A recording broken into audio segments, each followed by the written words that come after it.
of a Yoruba proverb that posits òwe lẹ́ṣin ọ̀rọ̀. Bí ọ̀rọ̀ bá sọnù, òwe la fi ń wá. In this presentation, we submit stories are people's horse. When meaning disappears into oblivion, it is on the back of stories they ride back to reality. If we must stretch the metaphor of horses further, it will take us to the universe of a place of stories in the study of teaching and teacher education.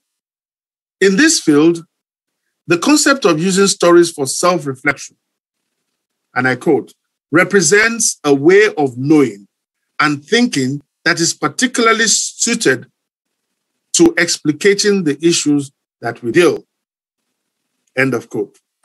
The issues with which we as language teachers confront in class may be different from the method for resolving the issues because they belong to the same theoretical family if examined in a systematic way. Eliot, in 1993, argues that when teachers monitor their own practices, they bring such theories into the conscious realm of reflection, which enables them to test and modify them through experimental action. On the strength of Carter and Eliot's propositions, I wish to reconstruct just 5 years from 2001 to 2006 of my journey within an American classroom as a Yoruba language instructor. In those 5 years, I learned as much from the students as I have learned about myself and my social location as an immigrant far from home. Teaching Yoruba as a second/foreign language in an American setting brings 3 issues: pedagogy, technology, and the relationship of African language programs with host departments. Each of these issues demands not just a casual mention, but in-depth attention. They just must not be told in a hurry. As you all may know, time is one commodity that constrains an elegant retelling of what the eyes have seen and the ears heard in a short time frame for this account. Therefore, not to burden my metaphorical horse on its way back to reality, I will start my story from the end instead of paying heed to the Yoruba wisdom that counsels that eaters of steamed bean cake should start from the fringe of it. Ejeka ti ibi pelebe mo leje is what the Yoruba say. But in my case, I am going to switch it around and I would start the eating of my ole from the ibigegele. In essence, the teaching philosophy as set down captures the trials, possible conceptual and methodological errors, and all being well, as my practice evolved, the errors paled into insignificance as triumphs are delivered or will be delivered in the nearest future. So let me open myself up and present to you my teaching philosophy. The philosophy is a response to my first 5 years, like I've said, as a Yoruba instructor of a second language. It reflects my interaction with other teachers who have been in this field longer than myself.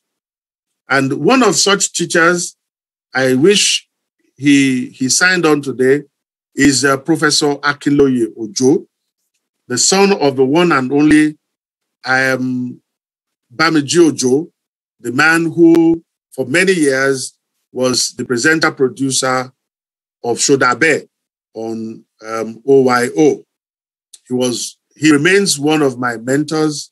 He remains one of those I run to when I barely knew my left from my right. The students over the years have taught me a great deal, and I have constantly incorporated their concerns in my lesson plans. I am a strong believer in creating relaxed learning forums where learners feel happy to interact without inhibition of making mistakes when uncertain.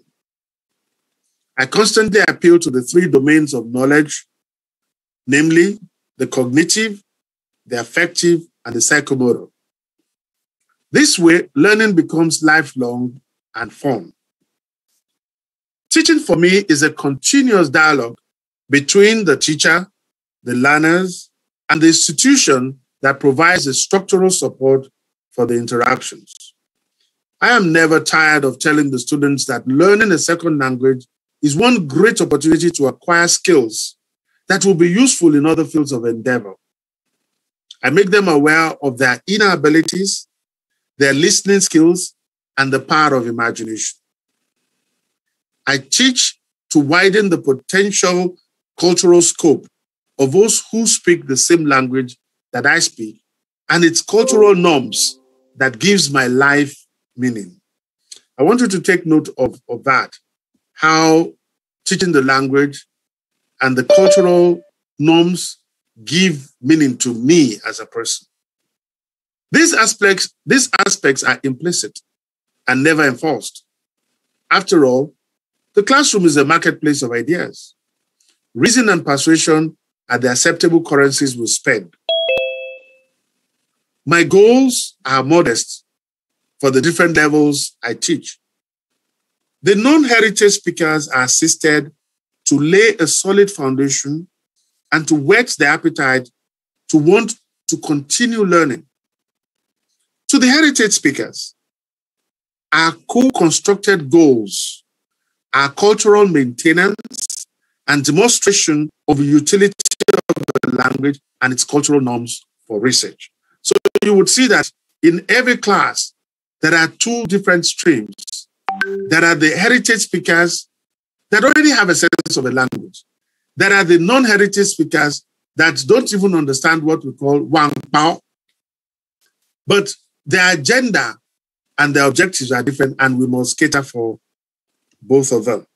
So let's, like they say, the devil is in the details. So details of my classroom engagement. Remember, this was my very first 5 years, and I was what you will call a PTL.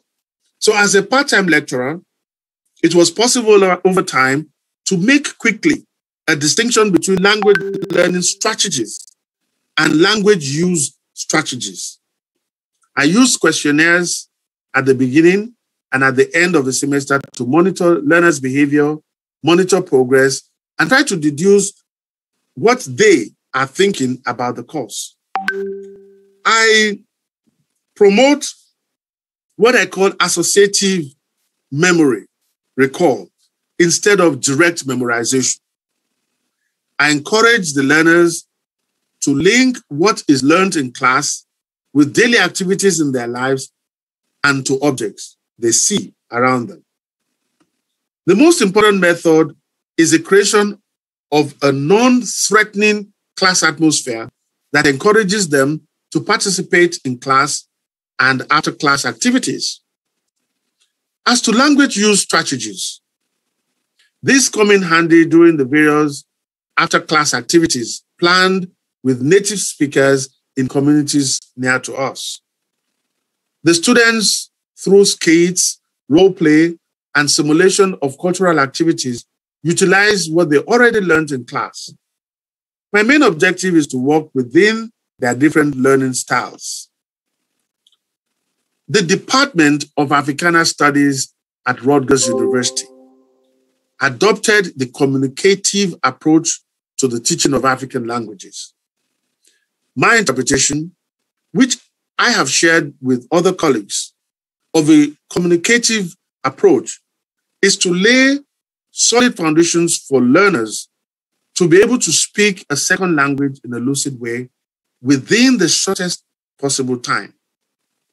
It is not about knowing the technicalities of the language, but an ability to understand both the sense and the sound of the language. To achieve this, I developed a 10-week language laboratory workbook/logbook as a supplement to weekly written assignments. The expectation is that learners record on audio tape. Remember, that was long, long ago when we still use audio tapes. in the analog days. So they record their attempts at constructing simple responses to questions asked. In addition, we designed a telephone conversation project in collaboration with advanced non-native speakers at the University of Georgia, where my one and only mentor, Professor Akinloye Ojo, is the director of the Institute for African Studies. The objective is to encourage students to share ideas and be part of an emerging community of learners. The premise for this was our understanding that learning a second language like Yoruba should not be in isolation. I wanted to discourage individual learners who prefer to compete, but in its place, encourage collaboration. As part of my teaching philosophy, elders from the communities around the immediate vicinity were encouraged to visit and interact with the learners. Apart from the communicative approach, I designed my lesson plans from the perspective of the learners. Over time, I have become aware of what the learner wants to know, the minimum learners should know, and how to strike a balance between both of these essentials. In the process of striking a balance, I attempted to avoid the bad experience of humiliating slow learners. The audio tape experiment, which I mentioned above, was designed to build confidence in learners and help solve communication apprehension for those afflicted with such a problem. In line with reforming my teaching methods, I have slightly modified the Language Lab workbook/logbook. It now includes recording of peer tutoring sessions. Learners are encouraged to seek out native speakers who can further reinforce or explain to them areas in the course they find difficult. I then review the sessions recorded. This way, I hoped to solve the problem of learners reading from scripts instead of learning how to engage spontaneously in conversations. So let's do a little self-analysis of a philosophy. At this point, it becomes imperative to give flesh to the bare bones of my story so far. The teaching philosophy, of course, signposts my experience so far and captures my reflection of what techniques and methods I tried. I have spiced the account with as many recognizable tropes and conventions as possible. To those teachers who are online with us, like Tola or Shonoga and Tosin, I'm sure, and some others I cannot pick out right now, they will probably recognize where I'm coming from. So I knew none of this when I started with about 34 students. And I repeat it again, when I started to teach Yoruba at Rutgers, there were 34 students, but they were mostly heritage learners. And one of those heritage learners is the Akaba Shorun, the young woman who does The View on TVC. She was one of those students that showed up at Rutgers many years ago. And they wanted to take advantage of a new Nigerian, me, to the department. Most of these students were friends, and they came with the mindset that the class was going to be an easy fare, a walk in the woods, if you like. The director of the program, Professor Husseina, who gave listening ears to my cries and provided me with pedagogical directions, only made the baptism of fire of the first semester bearable. I was experiencing for the first time in my life a new learner-teacher power relations, so far removed from my cultural experience. The socio-political environment of the United States, of this country, I want to assume, must have provided the students with the boldness to speak back to me at the least provocation. I have since made it one of action research interest to understand the nature of learners who register for the courses or for the Yoruba class. The attitude of learners to education as a whole, and specifically to language learning, demands an intergenerational dialogue. The outcome is its resolution and subsequent incorporation into future policies and programs.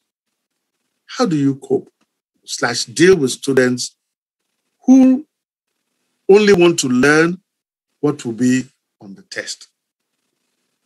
Let me say that slowly, because if there's any language teacher on this forum, that will ring a bell. How do you cope? Deal with students who only want to learn what will be on the test. Apart from improvisations of resources and methods of teaching, seeking out real-life situations for students to perform what they learned in class was one of the main planks of my classroom practice. There was a year we visited the home of a Yoruba family as a means of exposing the students to some core values of Yoruba culture. At another time, we were lucky to have members of Egbe Omo Yoruba visit us and participate in a cultural fest organized by the students themselves. In each of the situations, it was difficult to quantify the effect on the learners. External voices and faces assisted what was learned in class in a totally informal way. As traditional storytellers are wont of repeating, what have my ears not heard, and what have my eyes not seen? I have been accused of taking my job too seriously. I have been threatened by students who misjudged my willingness to be supportive and considerate during the semester as a sign of weakness. I have listened to stories that sounded so much like truth, only to find out that I was only being taken for a ride.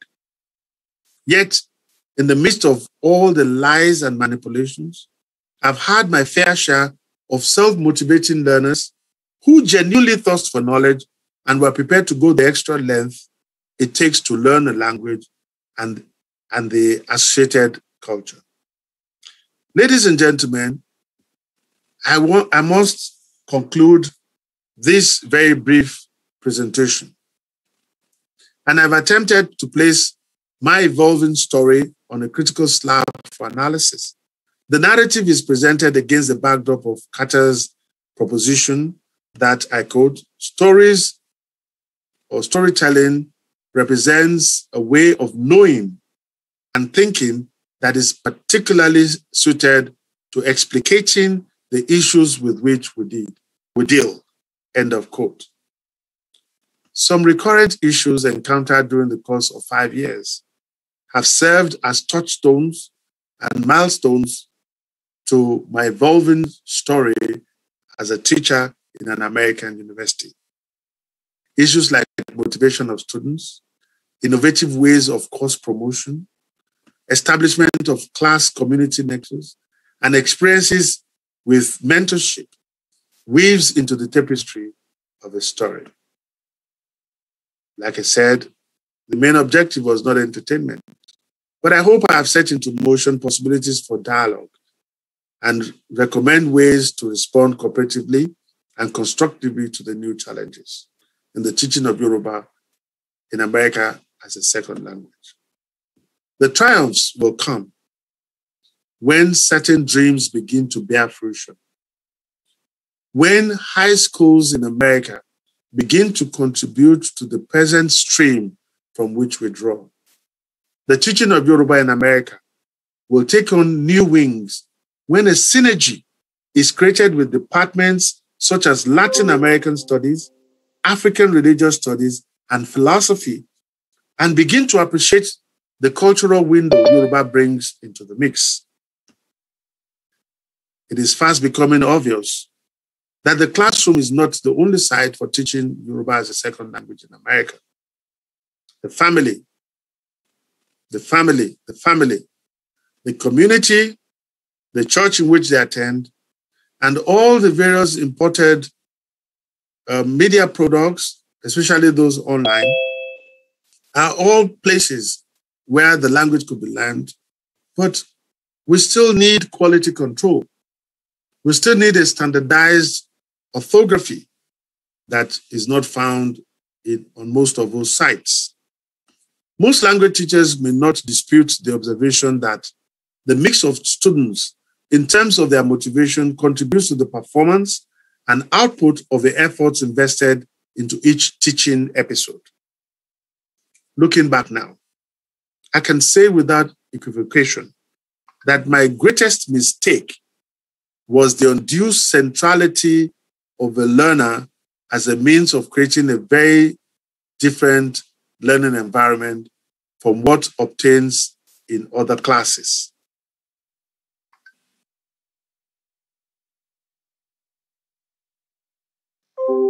So this is one end or one part of my presentation.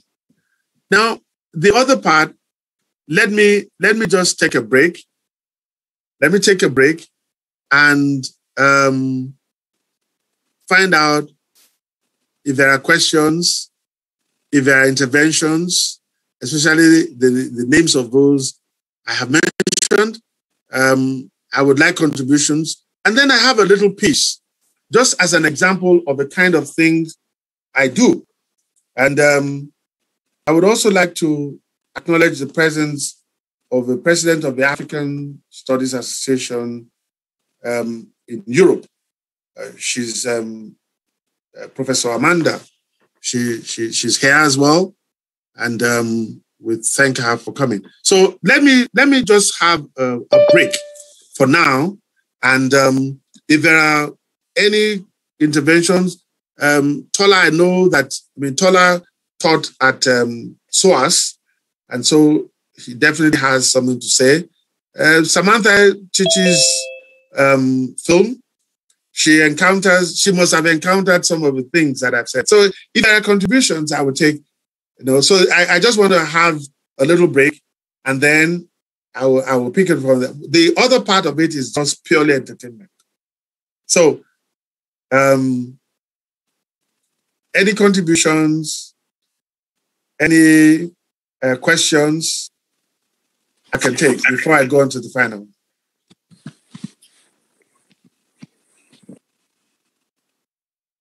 Convener, unmute yourself. You're mute. Thank you so much. People have to remind me of this all the time because just like everybody else, I go on mute even though I'm moderating the program. Thank you for that. That was really compelling. It was gripping. It was, it actually sounded like a pitch for, I was going to say, are you contesting the presidency of the United States of America? So that was like a pitch for public office. That was rich.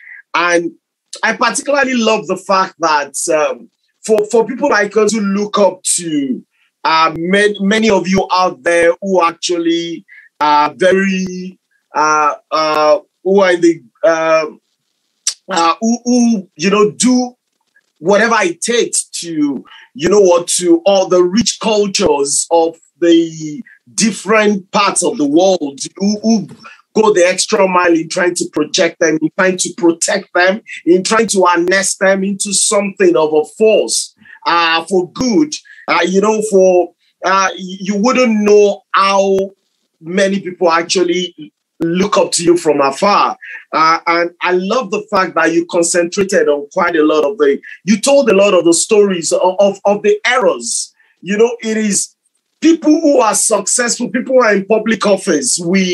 There's always this tendency to always look at them and believe that, everything has just been hunky-dory. You just got to America and everything started working. And there were no challenges in the teaching of the language. There was no resistance. There was, But when we have things like this, it does put things in proper perspective. And I will be coming to that. Of course, we're going to be taking quite a lot of questions to grip, but I do believe that the respectful thing to do right now before we come to that, is to actually also, I know you did recognize and mention Amanda, I believe Amar. I hope I got that right. So, and straight away, I just did a quick search. You know, there's certain people that they're like goldfishes. You know, they can't really hide much. There's so much about them out there. Amanda Amar is research professor at the Center of African Studies, Copenhagen University, Denmark. She has researched and published on agrarian change, local government, state-making, sovereignty, displacement, and crisis in Southern Africa, with a special focus on Zimbabwe and less so on Mozambique. There's quite a lot there. That's I believe that's from your publishers, Bloomsbury Publishing, and of course there's quite a lot out there, really. You know, so you know, there's certain people, when you're looking for them, you just know you'll get that info. So Amanda, I believe it's just let's give you the floor for 5 minutes. If you've got, we have, thank you. As long as you want to take, yes. So I was not expecting to talk, and I really apologize. I'm away from home, and I wasn't able to come earlier. So, but thank you for welcoming me, and I appreciate the particular attention. Not that it was expected. I want to thank KOLE so much. First of all, we met first in a conference, I think it was in Edinburgh, the European African Studies Association conference, where I co-chaired a panel on teaching African studies from different places in the world. And that was an incredibly rich combination of people and presentations, and we've stayed in touch. So I really appreciate that I was even told about this session, and want to appreciate very much your presentation. And really sorry I missed it, but I would like to actually, I am in African studies. I am Zimbabwean myself. So to be part of sort of African studies in Europe is as a white African, but as an African studies activist, I would call myself. So the kinds of questions that KOLE, you're bringing to the table, I'm a little interested to ask you one particular point, and you may have said something about it earlier. You're teaching Yoruba in American universities. There's two sides to this question. One is, what are the comparative examples with people teaching, you know, say, any of the other African languages? I mean, is Yoruba, has it got a particular status? Has it got a particular meaning in sort of teaching environments? That's one question. And the other is a comparative with other so-called foreign languages in America. Are there questions? You said students are so motivated by what they can get tested on, but what are these experiences of othering, whether it's Yoruba or other African languages, or Yoruba and other non-African languages in these university environments? I'd love to hear something about that. Thank you very much. Thanks very much for that question. What I didn't say, and you didn't miss it, and deliberately I didn't mention this. When you're addressing a group of Africans about teaching African language in another culture, there is always the fixation on language as an educational issue, that we're teaching just because of education, or they think that the funding comes from the Department of Education. In America, differently, teaching of African languages is supported by the Department of Defense. It is a defense issue. Says a lot. It is a defense issue. And I think the sooner Africans recognized the potentiality of languages, the better for a lot of us.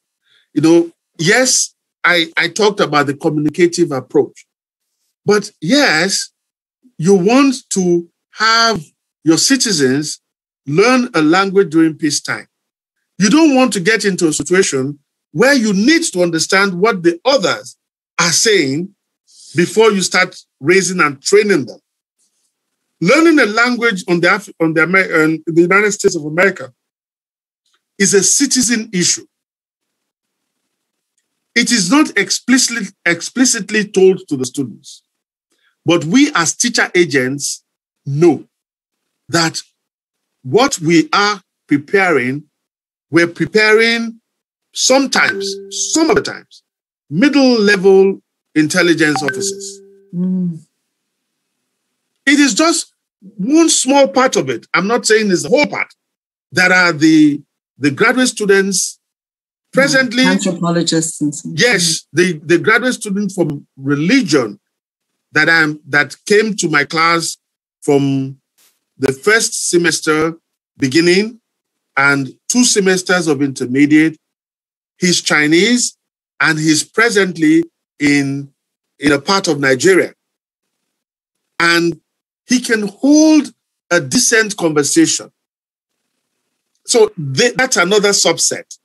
Okay, so as you go along in this, just put it somewhere that language learning is not just an academic issue. It is not just something that you want to encourage them to learn the culture. It also can serve other purposes. Now you asked about the authoring of Yoruba, vice versa, other African languages. Swahili is a king of language learning and teaching in America. You don't, please, there's even no debate about this. Yeah. Wherever you turn, and I'm sure even in Europe, Swahili is king. Why? Actually, we also teach it at our small Center of African Studies. It's the only language we do teach, yeah. Why? Because Lion King has Hakuna Matata. There is a way to bring them in. There is Swahili. There is Safari that the students love to go to. And the relative peace and calm before Al-Shabaab started to throw stones into that. So Swahili is king. I mean, when you're talking about language learning in America, it is always Swahili. Now, in the 60s, Hausa was a hot button too. It's coming back. So Hausa language is also coming back. Now, the reason why Yoruba even makes a showing at all is because we have the bifurcation of African Americans who want to learn Yoruba, not for communicative reasons, but for religious reasons. And these are people who spend as much as $3,000 US. I don't know how much that would be in euro. $3,000 US for initiation in Nigeria. They readily pay. I'm not a part of that, but I know that there are people, the initiates who go. So Yoruba also enjoys the fact that in comparative literature, people like Professor Akiade Shokon in Indiana University, who uses his knowledge of Yoruba language, he does translations. There's Pamela Smith. They do translation from Yoruba to English. There's Professor Adeleke, who all try to push the Yoruba agenda.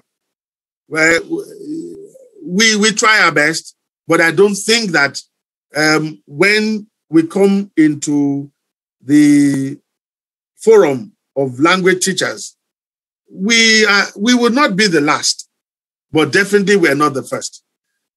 And there are reasons why other languages, Amharic, and it's in different places in America, and I'm sure in Europe too, the language that is taught. But so far, we've been very lucky to have even people like Professor Toyi Falola, who will not sleep, until nearly everything that is publishable about Yoruba language is published. He has an encyclopedia. He has a compendium of Yoruba issues. He has books written. He has the history of Yoruba. There is hardly anything.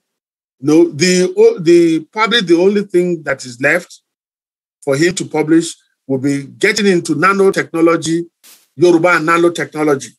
And I say that like a joke, but Professor Omotosho, who is now in South Africa, has been thinking very hard on how he can begin to bring in issues as deep as nanotechnology. But Dr. Fakelede has made it his life business, a project for life, to translate scientific terms into Yoruba. There's a dictionary.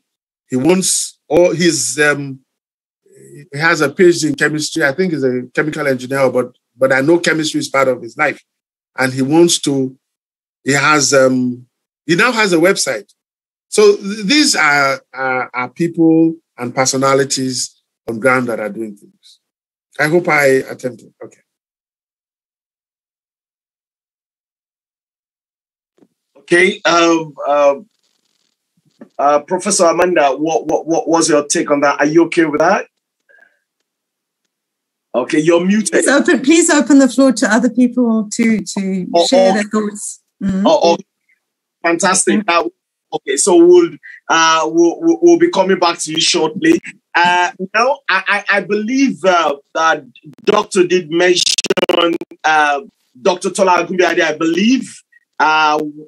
During what did you say, sir? Dr. Tola Oshunuga. Oshunuga. Thank you so much, Tola Oshunuga. I know you did make mention of that, and I would be so. Dr. Tola Oshunuga, we want to get your perspective on that, especially the aspects that that brought up your name. You know, so we're discussing something today that is. And I'm already, usually this has become like a cliche, more or less, we say it all the time. But, you know, the fact is, once we start going very deep into these topics, then we just realize that, you know what, 2 hours isn't going to do justice to them. As it is, 1 hour is gone.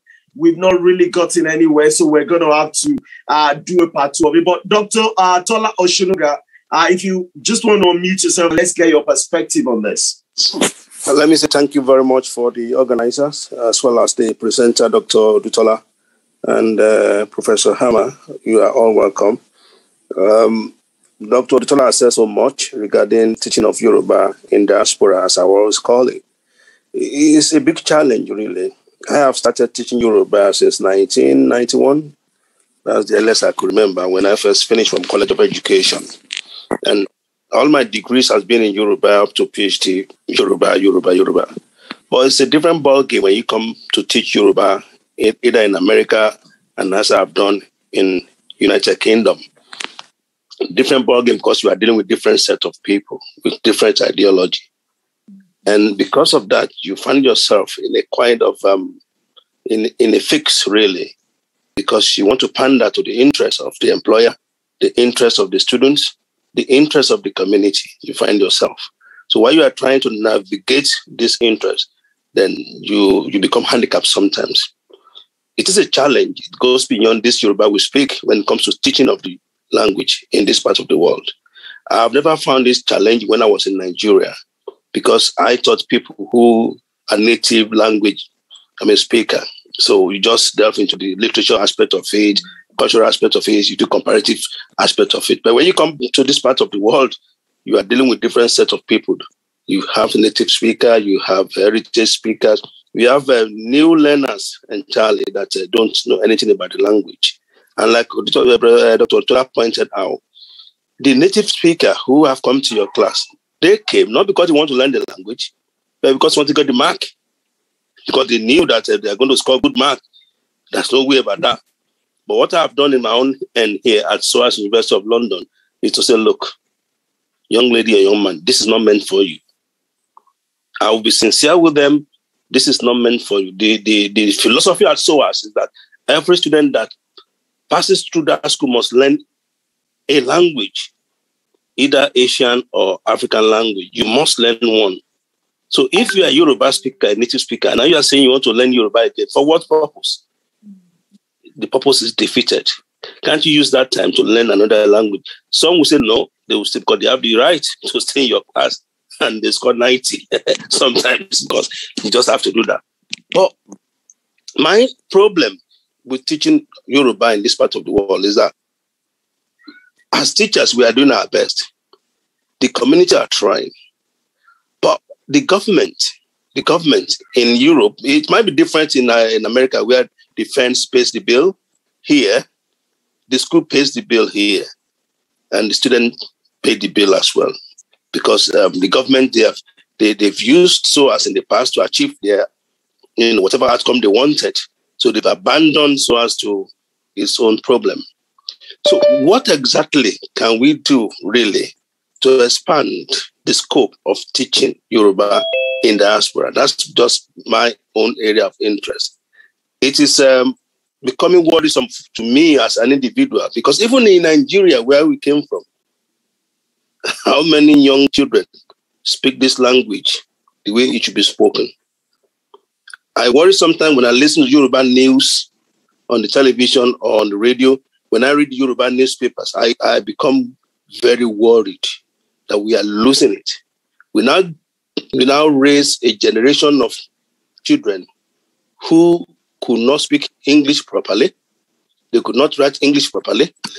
And the language that they were born with, the native language, Yoruba, they could not use justice. So they cannot use it effectively. So what exactly are we doing? And that is why I want to say to you, the organizer, the convener, that freedom comes with language. Language is the vehicle for freedom. So at home, what can we do to make sure that this language, it won't go into extinction like some people fear, but we might end up having the bastardized Yoruba as we're having it now. So Dr. Odutola, I only say well done for the presentation. You've done much. I don't have any questions for you, but I just want to see how more can we collaborate in Europe, in America, to redefine the future of Yoruba studies. Thank you. Oh, wow. Dr. Shonuga, that was, thank you so much for the angle you introduced to it. Thank you for the insight. Thank you, because quite a lot of the things you said also corroborated what Dr. said. And all of a sudden, I am thinking, so it is even difficult to teach. It's just, it just brings it all in. And, I'm happy that we're getting all these deeper, reflections on all the different aspects of, the cultural, transferring some of the cultural riches, I know Dr. Oshonuga did say at the point, I know you asked the question, which I'm going to go to Dr. with, but I'm also, there are times I've sat down to the Europeans. They brought Christianity to Africa, for example. And it's like when you've now gotten to their own place, it is like Christianity is more or less gone. So we are now bringing it back to them.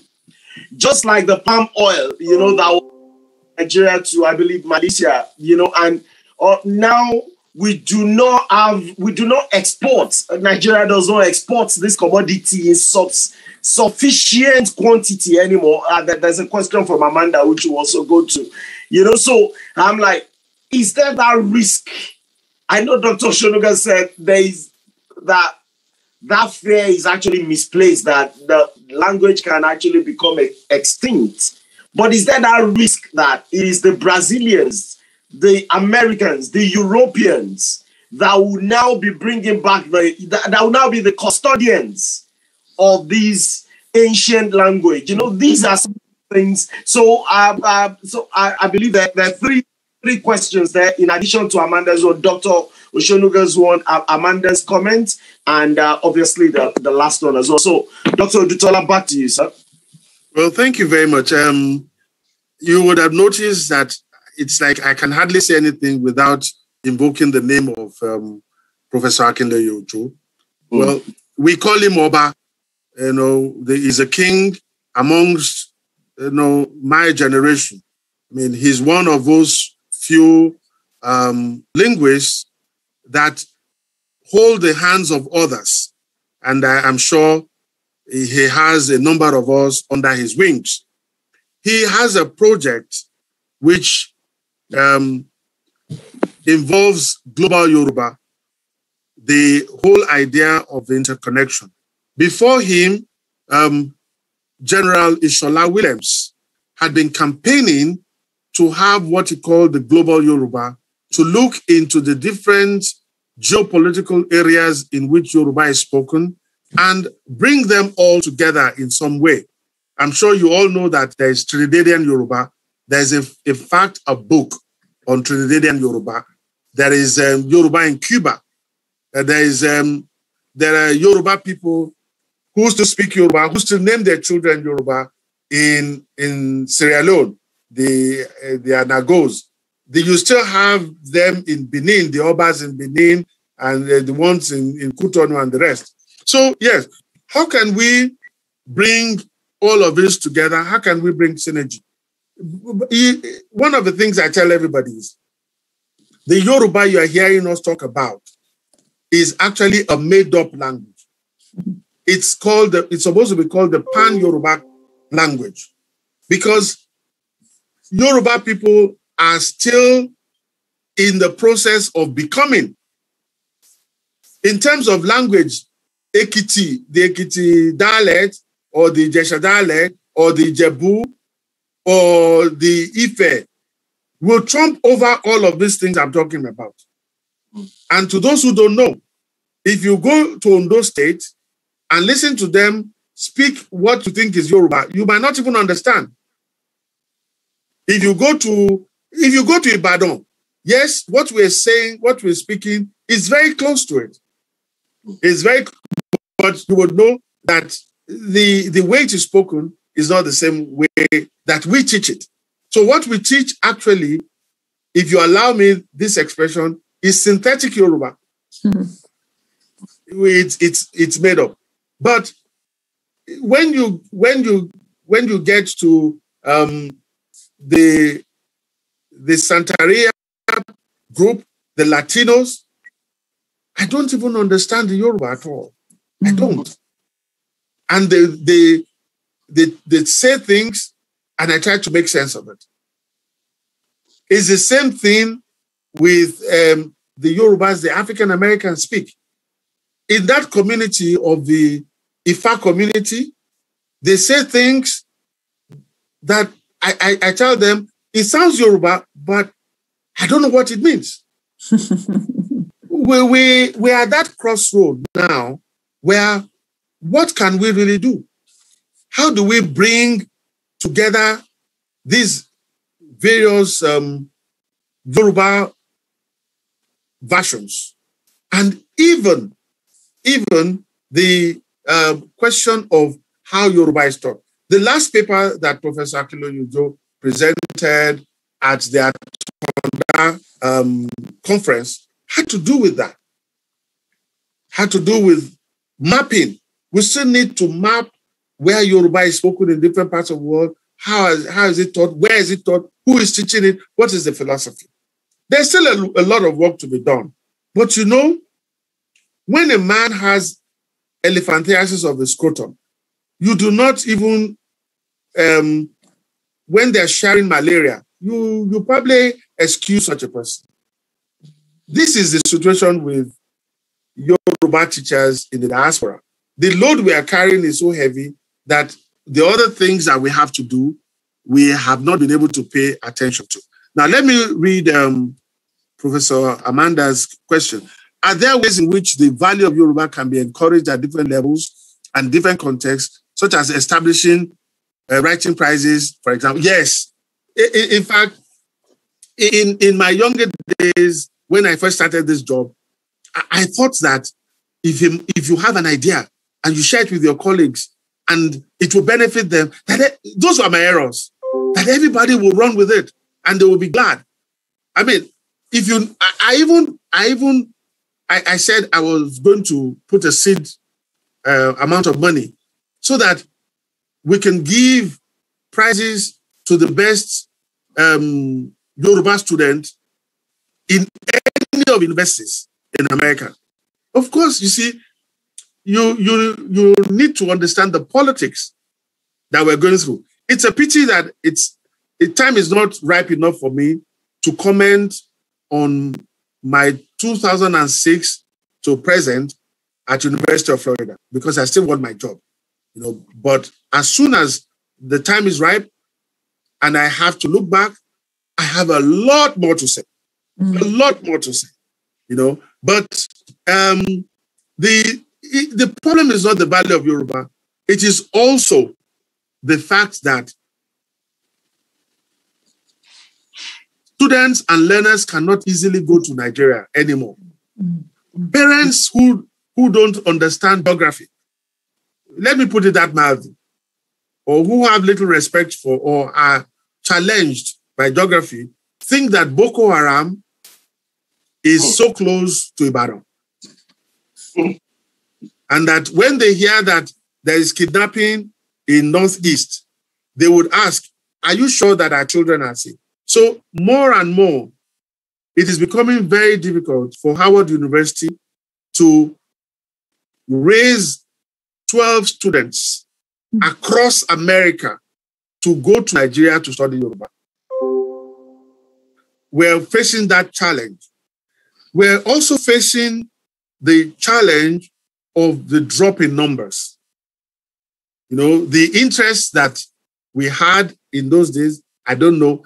They say it's cyclical, it just changes. It is changing now. But I get your point. The value, we would like to see how we can increase the value. Whatever any suggestion an outsider will give, will probably sell more to the powers that be and to the various umbrella organizations that are in charge of Yoruba language education. I really don't have an answer to that one, but it is not something new. It is something that I have considered, but at the point in which I am, in my life as a teacher there, 2006 to 2021 is quite a lot. That I have, my ears have heard and my eyes have seen, but I soldier on, waiting for the time when I can write my memoirs. But I have a long list of things. I went into the College of Medicine. I was invited to make presentations for 1 hour when the students are having their lunch to talk about health, Yoruba, and the concept of health. And I thought the students would be excited, but while I talked, they just ate and was like, look, we are medical students here. Who are you? And who did I think I was? Trying to talk to medical students, especially orthodox medicine, about the differences in Yoruba herbal medicine and the Western pharmacopoeia, of course. But I still, these are things I believe strongly, that if we can begin to infuse at that level. Even there is a student at University of Florida that went to study Yoruba architecture, and names that the different things are called, the beams and all of that. But they felt, I don't know what the college thought about, but he got money and she made a presentation. And there's somebody presently working on that aspect as we speak in Nigeria. There are even business, the question of business and Yoruba language and the nature of business. Because you heard me say something like competition and collaboration. The basis of Yoruba business is collaboration as opposed to competition. If you've ever heard of the Yoruba Nollywood, I tell everybody there are 3 A's. A, that supports that venture. One is Arokodoko. You come to my farm, I come to your farm. It's the kind of things Africans do. You barter your labor. And that was how the artisanal film industry for the Yoruba people started. The actors would go and act in one person's film, and they would go to another person's film. And then you will come to theirs. That is Arokodoko. The next R in it is Atenudenu, the mode of production, of promotion of the Yoruba films was from mouth to mouth. Mm. They did not need to take out. They did take promotions from TV stations, but the Yoruba way in which the film will sell is from mouth to mouth. So word of mouth. And finally, the last one is called Atowodo. Somebody, in those days when it was tapes, somebody will buy the tape, will watch it, so will tell somebody else, and they were passing it on. Mm-hmm. So you could see that this is using the Yoruba concept and culture, even in cinema and film studies. We've already done the pharmacy, we've done the chemistry. Maybe there are other African cultures. When my grandmother would grind beans, she would put charcoal in the middle of it. And nobody explained it to me why it was being done. But it was later we found out the properties of charcoal being able to absorb carbon dioxide so that it does not mix with the beans that has been ground, so that it doesn't turn to mild acid called carbonate. This is Yoruba. I can start from the Yoruba and go to the chemistry. Start from the Yoruba and go to business. Start from Yoruba and go to film studies. So yes, we can add value to it, but the institutions for now are still in silos. You know, and I don't think it's in my lifetime. I am already, you know, once you start feeling old, you're counting number of days. I don't think it will be, probably will be in the generation of people like Tosin. You know, she might be the ones to carry the new torch and to bring about new life. And I'm sure she's doing, maybe the convener would let her also make some contribution. Let me go to Samantha's, apart from the visitations outside your learning sessions, could you provide a few more examples of how Yoruba language learners are exposed to the cultures of Yoruba? Yeah, of course, in this present age of the internet, they are very well exposed. There are different channels, Yoruba channels on everything, from movies to news to newspapers. They are all there. But I tell you, there's nothing that beats that visitation. It's like an organic museum when they actually go there and see the way the Yoruba people live. They listen to the music for that day or for the time in which they're there. They listen to the music, they eat the food, they see the people dress and all of it. But apart from the visitation, I also encourage students, look, the truth of the matter, I can say it like theory. Nobody has ever done it, so forget it. I don't like to deceive myself, but look, it was a very exciting thing for me to say to them, there are events that are happening outside of the campus, held by Yoruba people. Why don't you attend one and try and talk to somebody in the party, or even the Nigerian Independence Anniversary? Are you going to give us extra credit for that? Oh, sorry. No, even to go and eat and enjoy yourself and use what you have learned, I should give you extra credit for doing that. Okay, forget it. Mm-hmm. So there are too many. Yes, these things look good on paper to expose them to other things. But even the ones in which we take them to somebody's house, you have to provide the transport. And, you know, with America, even the thing they eat there, if the department hears of it, you need to sign papers that they are not going to kill them, or they are not going to die because they ate a foriro, vegetable, or they ate what is that thing? Iru, the thing Yoruba people put in the food, and it smells like it's dead bodies. This thing, can you imagine? You know that I taught a class of food once.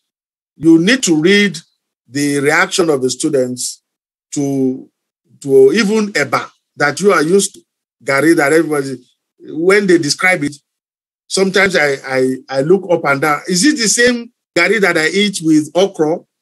To them, the only word that can describe okra is slimy, like something in the gutter. Anyway, let's not go to those places. But I hear you. Thanks very much. Thanks very much for that, KOLE. I think the follow-up question to that would be: how might the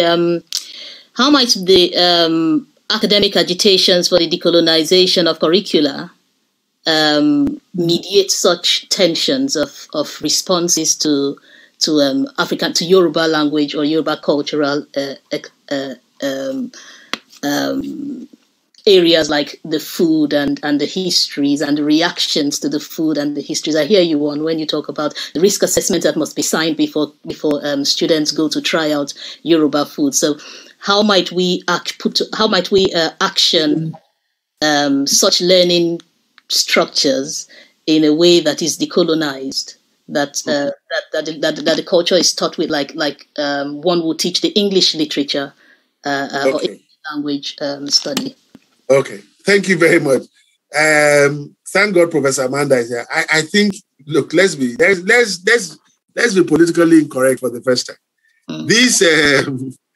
This whole decolonized thing is European agenda. I'm not sure that this decolonizing has really taken root in American institutions.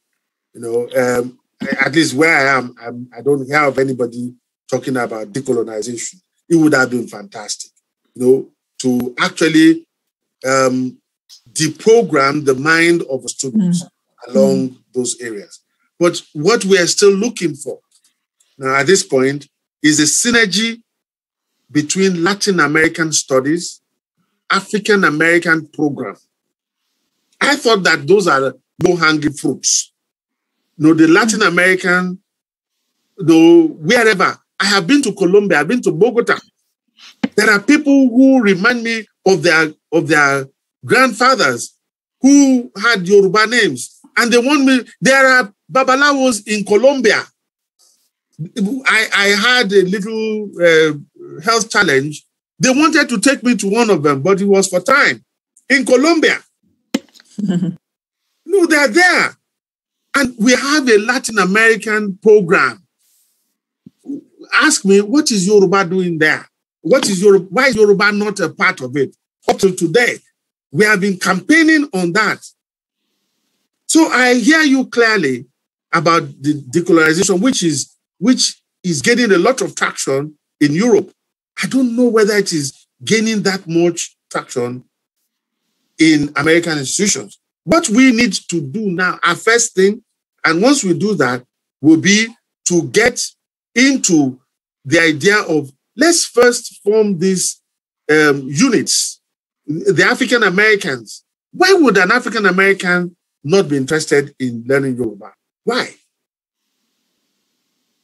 Why are the departments not coming together? I can't answer that question. No, and Dr. Tola says decolonization of a language and culture, especially in the UK, is not, he says, feasible, at least for now, because the colonial tendencies have not been shed. I think he has his hand up. He probably might defend himself because, he was at SOAS and he can tell you, well, and Tosin too.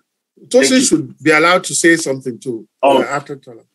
Thank you so much, Doctor. Honestly, this is, I want to thank everybody who has contributed. Of course, we're going to Dr. Oshonuga next. And of course, Dr. Odutola has been talking about Tosin again and again and again. And definitely have a say. But once again, I just want to appreciate, look, I do not want anybody here to actually see anything as disrespect of any kind.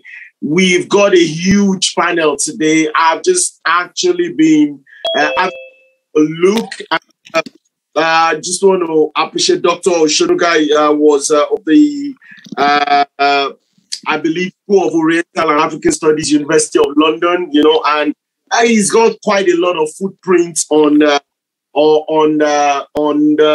nets, you know, so he's another goldfish. And I saw the name Iwowo, and like this name rings a bell. And it was me.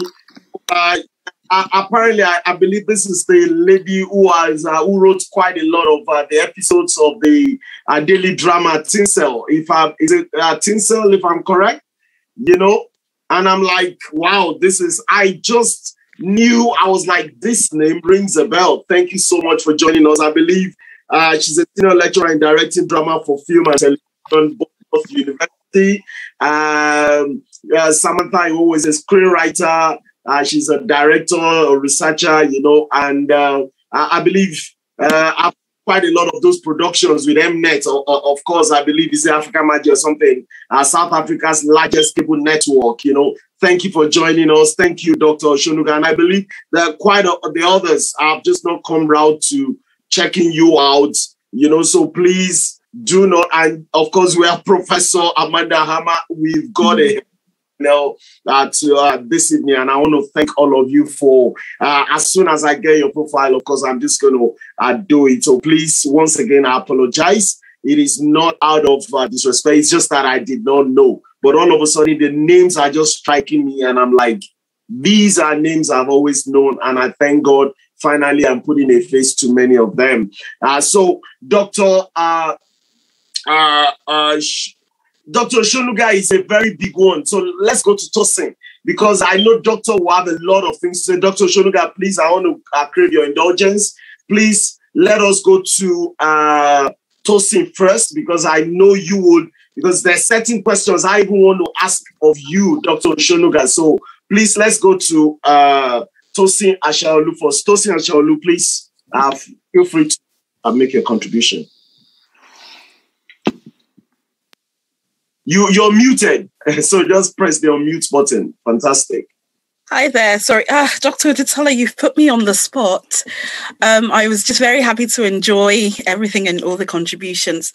I'm an MA student of African Studies at SOAS at the moment, and that's how it was on a webinar that I actually got to meet Dr. Odutola, and I've just been riveted listening to all that you've had to say and discovering and learning about you as a real force for culture promotion, language promotion, and everything. I'm just in absolute awe.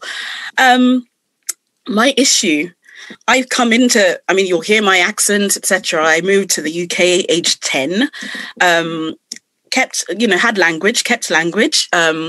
Unfortunately, haven't taught my children the language, but I at a certain point in my life, I think I got to the point where I trying to out-English the English and realizing that I may be British, but I'll never be invited to the English party, etc. So that set me, I think, on a track of like, hello, your own culture, your own heritage has been put down somewhat, not encouraged. I was in a household where the speaking of Yoruba wasn't celebrated or encouraged necessarily, and the amount of English that you spoke was valued more. But I think something's happened, at least the likes of me, within the last couple of years with the Black Lives Matter movement and things coming to the fore, that I think that perhaps, well, certainly some of us in the diaspora are realizing that there's a piece of us, there's a piece of us that we have allowed to be made less by a colonial mentality. And I think I agree with Samantha there about, the need to decolonize. The unfortunate thing, I think, is that I don't actually know who's come up with the decolonization agenda and to what end, because it just sounds like something really a la mode at the moment, of the moment. Everybody's talking about, finding your own personal biases, decolonizing. And I think that if diasporic Africans took that upon themselves and owned that project, then I'd be all for it. At the moment, I can quote SOAS, School of Oriental and African Studies, yet I'm sure Dr. Osunuga would agree with me that the A in SOAS is rapidly disappearing. I can count the number of faculty within the African Studies department on perhaps just one hand. And yet we're talking about decolonizing, we're talking about, reclaiming things. And I just wonder who's framing the agenda and who is, is it not just some buzzword that's been thrown around at the moment? And sorry, I don't want to waffle. I think that was the thing that stood out for me the most to comment on. And I also apologize, I have to run on to another call as well. But thank you for giving me the opportunity to speak.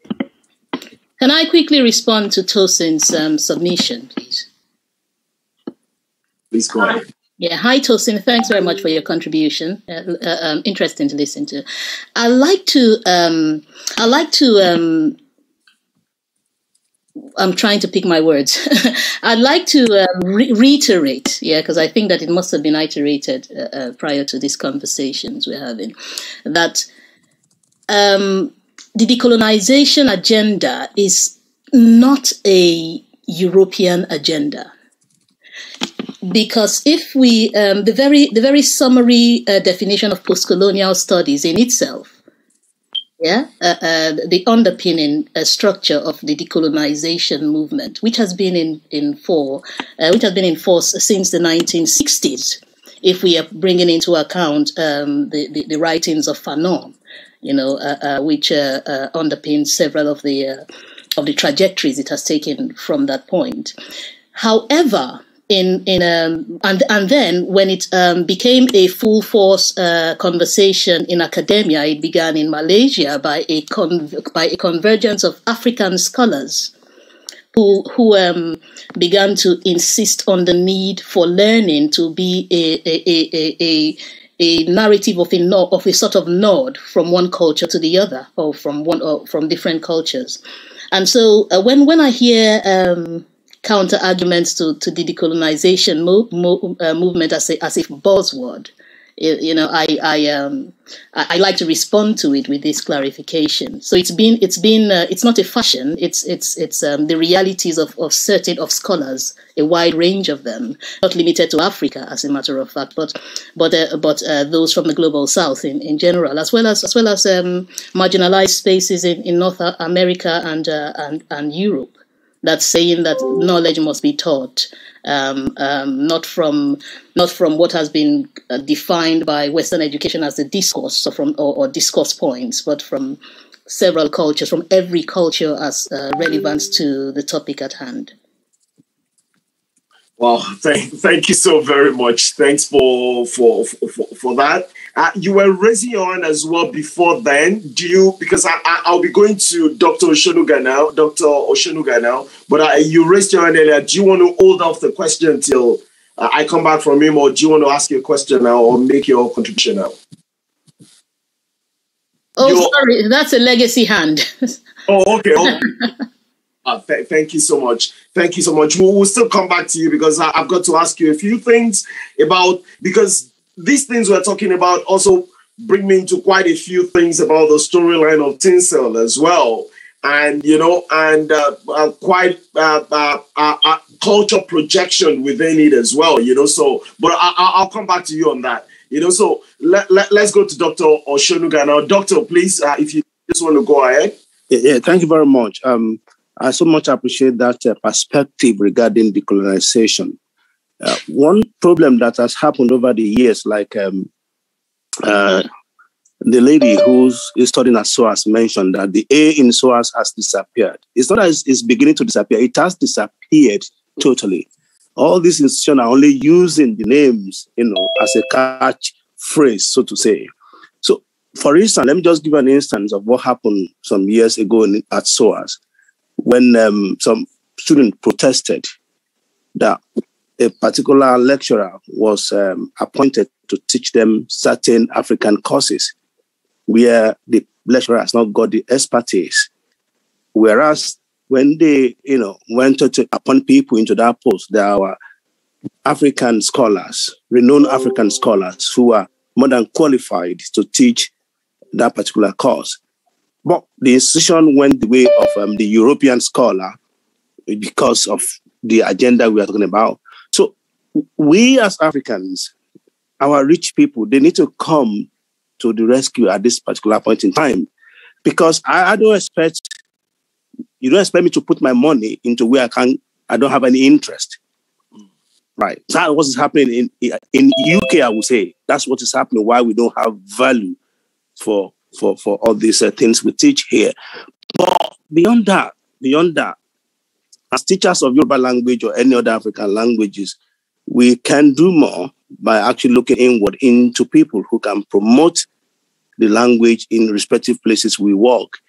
I've had nasty experiences about bringing people to come and support the teaching of not just Yoruba language, but Nigerian languages at SOAS. I knew what I've done. But when you get to our people who are very rich, they tell you, what am I going to get from that? Mm-hmm. What interest will it yield? Whereas when you went to other Asian, Korean, and all that, they easily brought their money and put their money into the institution. So I think if there's any network, if there's any platform that we can use to drive this agenda, that would be helpful. Because you can't teach me my history, you can't teach me my language. Right. I wasn't born in Europe, I wasn't born in America, I was born in Nigeria. So you can't teach me those things. I have to teach you. But we have a system whereby we bring people who don't have the background, the knowledge, because they've gone to higher institution, they've acquired a master's degree in respective subject area, they are qualified to teach. Because of what? Because of their background. Oh, thank you so much, Dr. Oshonuga. I really, really appreciate you, sir.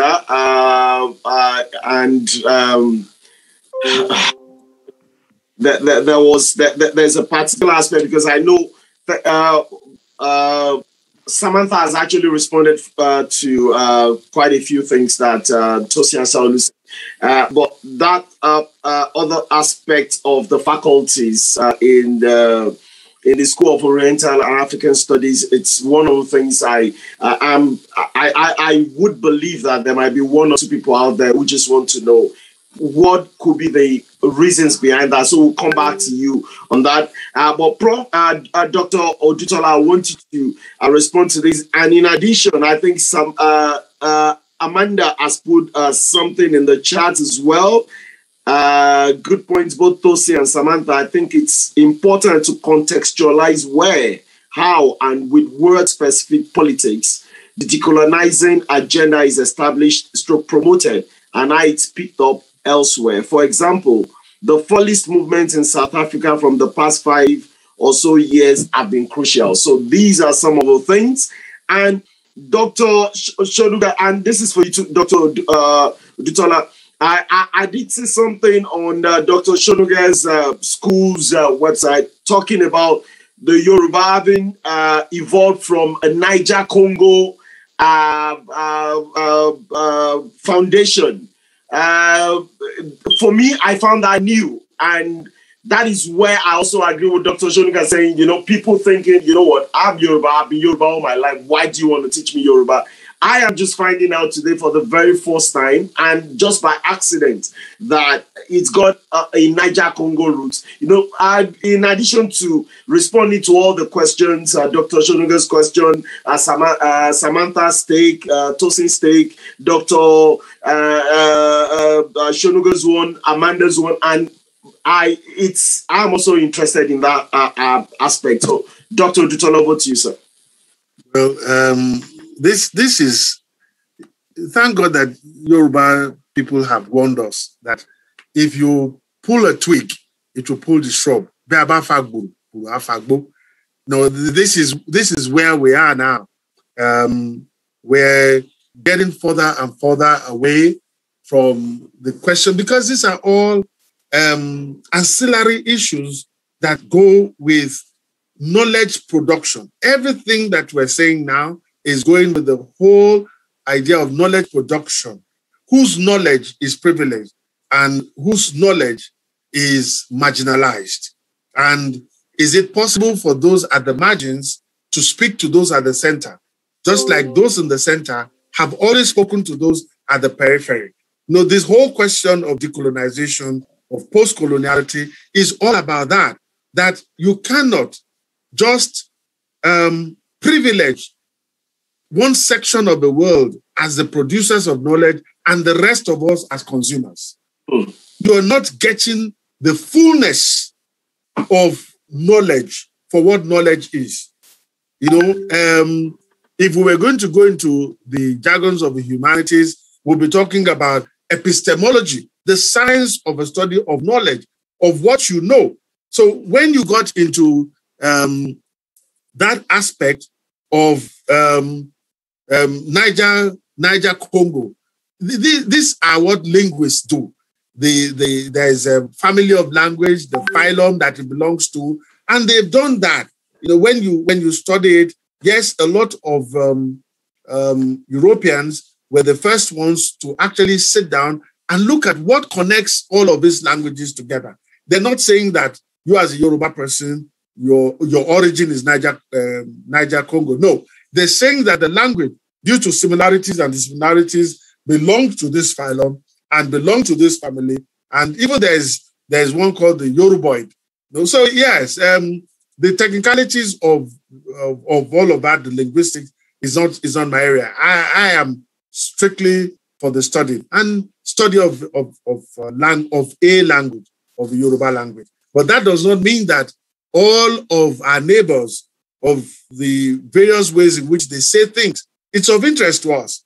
It's of interest to us to know that the French, when you say thank you, they say de rien. We want to know what the de rien means. You know, think little of it. We know that in German, when they say danke or danke, they say Bintuschön. We want to know what the Bintuschön is, so that when we say Kotokwe, Eshe, and we say Kotokwe, we also have a sense of what it is. So I'm saying, as a language teacher, yes, I also look into my neighbors to find out what they're teaching, how they're teaching, what it means. So the question of decolonization is very important. It's very important. What my intervention was that I'm not sure, and I might be wrong on this, that it has taken the kind of favor that it has taken in Europe, in America, in the United States, for example. You know, there are scholars that are looking at it. I have attended a few, but in the place where I belong, I'm not sure that it's become a concern. What I would look forward to, the agenda I would look forward to, is the synergy between the Latin American studies and the African American program, to see how I can find a space in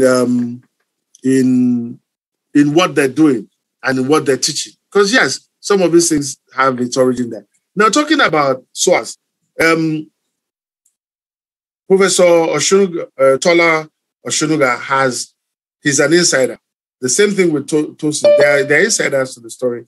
If they tell you that the A in SOAS is disappearing or has disappeared, we should believe them. And there's a reason why it is so, why the whole disappearing is happening. And the other side of it is also they are raising funds, and they can see how, when it is time to raise funds for the Asians, they see that the elites rise up. When it was time to raise funds for the Hausa program, the Hausa elites rose up. When it was time to raise funds for the Yoruba, I think the Oni made a few dance steps. I just cannot tell you whether those dance steps resulted into something. So when you are confronted with a situation like that, what do you do? How do you respond to it? When the elites who own the language, who own the culture, the custodians, are not responding. But the other question you should ask is that should the elites put their money where they cannot even have control of the program?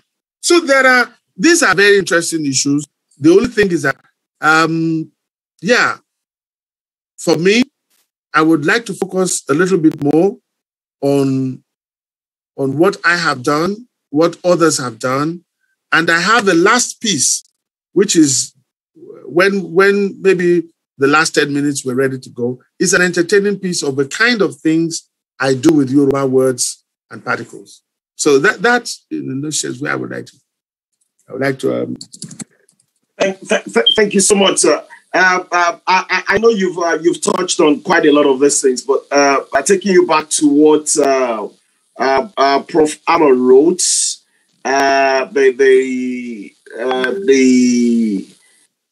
talking about and which Samantha and Tosin talked about as well, about the colonizing agenda.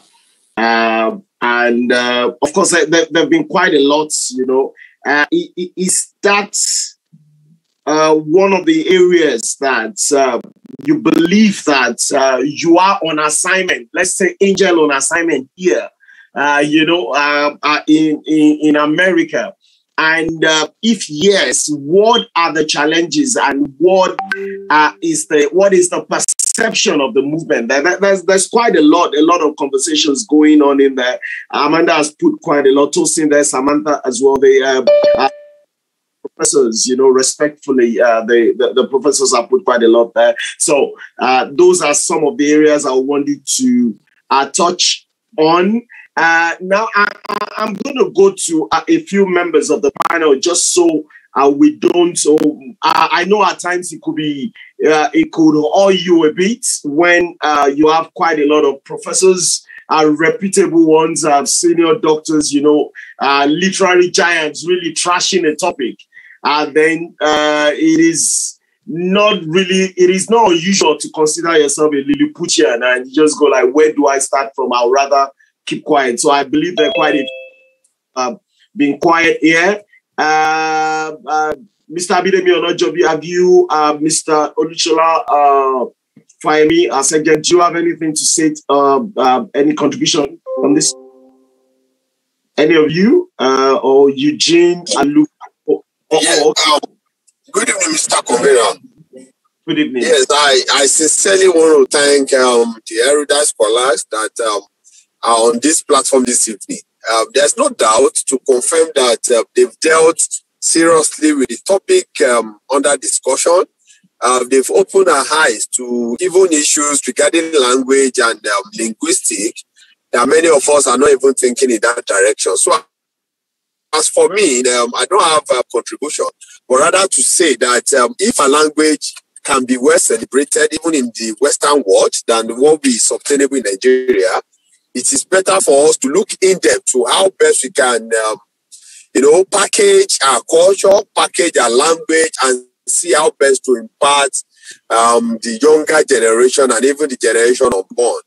But the fact that I can just take away from the discussion this night is that there is prosperity in the genuinity of our culture. There is prosperity and there are better limelights in what we stand to offer as a culture, even in Nigeria or Yoruba land. I heard him talking about Ekiti, talking about Ijebu. The ingenuity in the way we dispense our culture is something that should be celebrated across the shores of this world. So what I just need to do is to appreciate them for opening our eyes to many other things that ordinarily we are not thinking in that direction. And it's a pleasure having them on board. I will always want to clamor for having them once again, even on this platform. Thank you so much, sir. We sincerely appreciate you. Thank you. Thank you so much. Bidemi Onojobi. I think Bidemi Onojobi actually Dr. Odutola for quite a while. The last time Dr. Odutola was there, so Bidemi he's a very, very senior banker in Nigeria, but this to me appear an area where he seems to have an interest. Mr. Onojobi. Good evening, Mr. Convener. Dr. Odutola and the rest of the panel. Good evening, everyone. I must thank Dr. Odutola and every other contributor for the enlightenment that they have given us tonight. I am actually interested in that concept of decolonization, and I want to ask a question. There's this wave of indigenous studies and development course that we see around. I think it's only UI that's currently offering it in Nigeria. How does this help this decolonization agenda? And how, because I'm fascinated by the course because they talk about ethnomedicine, indigenous commerce, indigenous communication, and a whole lot of things. And for me, I think that's one beautiful way to bring the value we contribute to the global environment to the fore, so that it's not, because there's this general misconception that the Africans and the Blacks generally are consumer and they are not producer, more or less like we are not bringing value to the table, which I disagree with, right? Just like you have said, the concept of Ajo, Esusu, Agbaro, and all of those things that drove the way we built community, we built commerce, and how we develop our culture and our own civilization before we were sold the white man's civilization, which unfortunately led us to abandon us to pursue the other man's farm. Basically, I just want to know how that can help. And I think one of the panelists made mention of our rich men or even business establishment funding it, right? I also want to ask, rather than funding in the studies abroad, can we even get people to fund the deployment of indigenous studies in Nigeria University? Let's even, they say charity begin at home. The people that we are losing people at home. So before we go for evangelism, let's ensure that the church is together first before reaching out for evangelism. That's my point, sir. You really made some very interesting points here.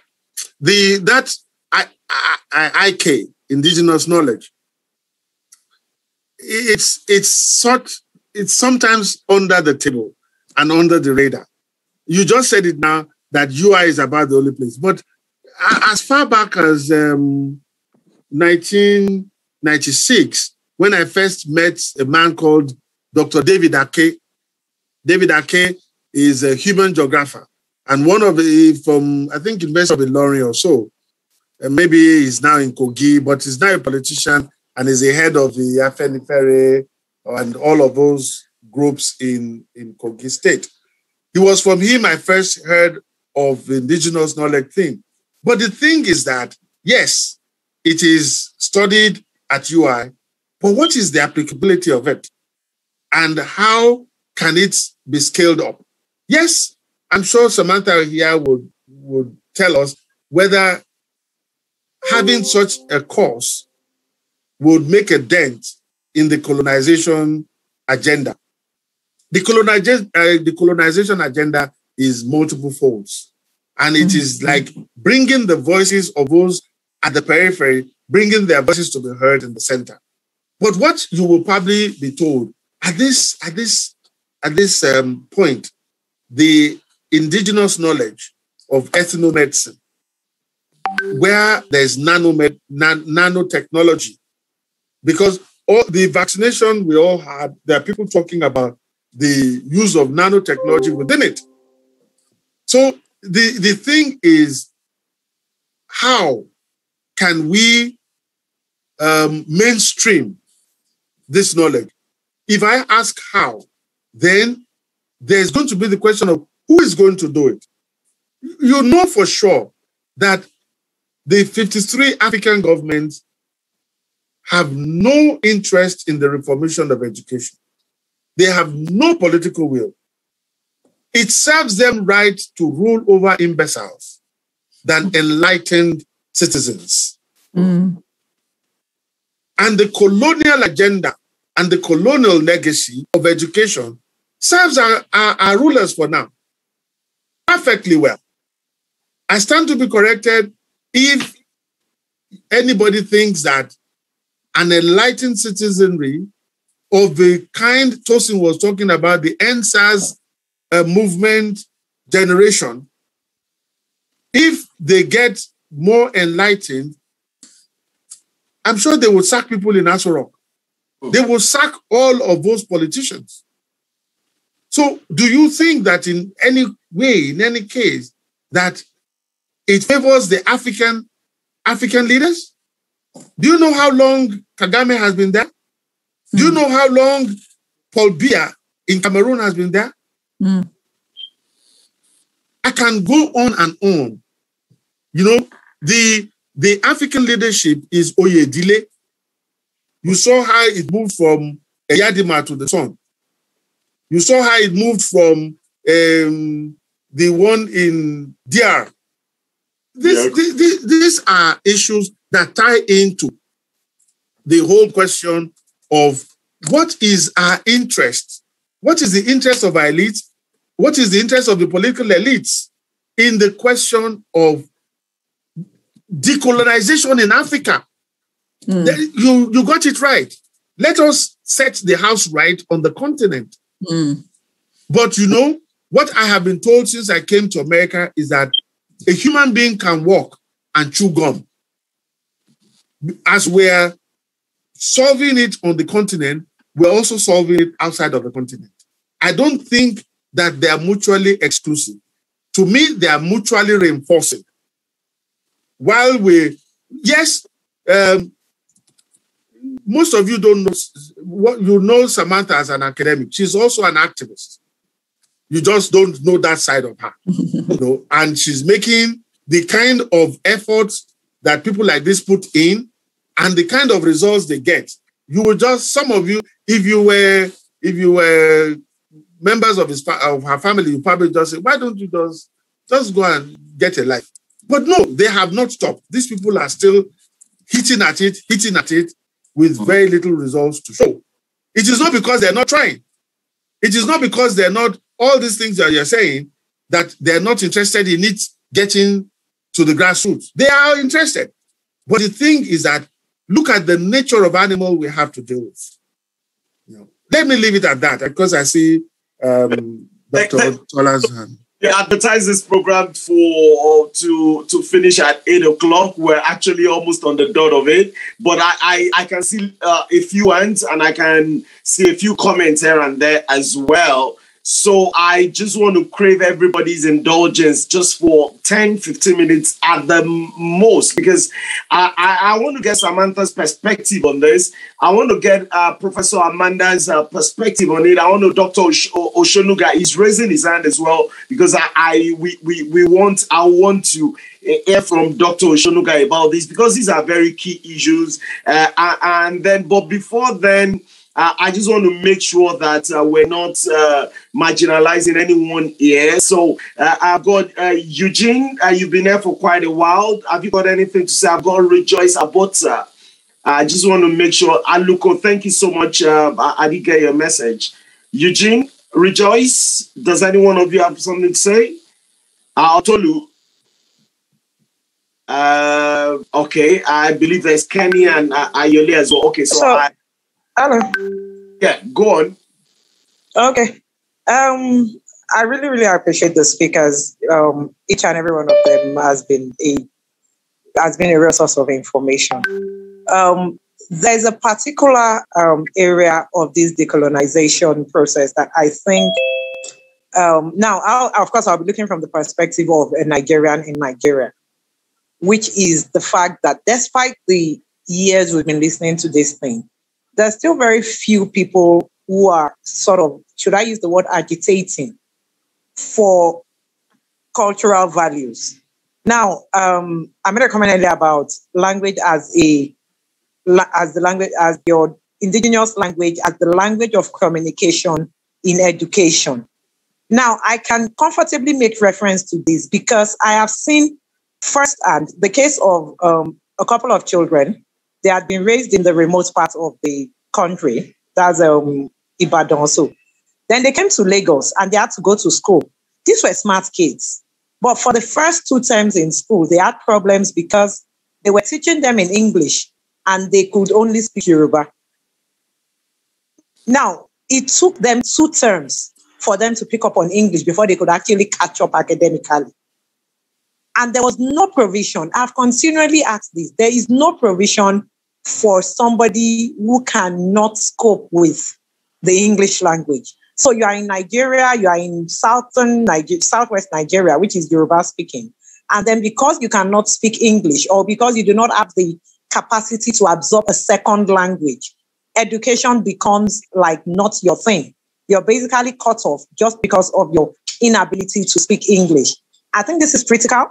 We cannot be talking of decolonizing the Yorubas without the Yorubas themselves accepting their language first and foremost. And this also ties in to other issues, national issues. When we talk about federalism, it is done in the North. You go to the North, people are schooled in Hausa language. I lived there.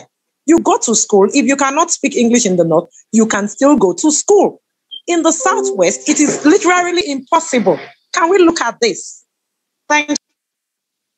Thank you so much. Thank you so much. What I would do at this point is, I do apologize. I think we're getting quite a lot of feeds on social media. We're trying to get everything together, and also because of our time. Thank you, Dr. KOLE. I actually saw that.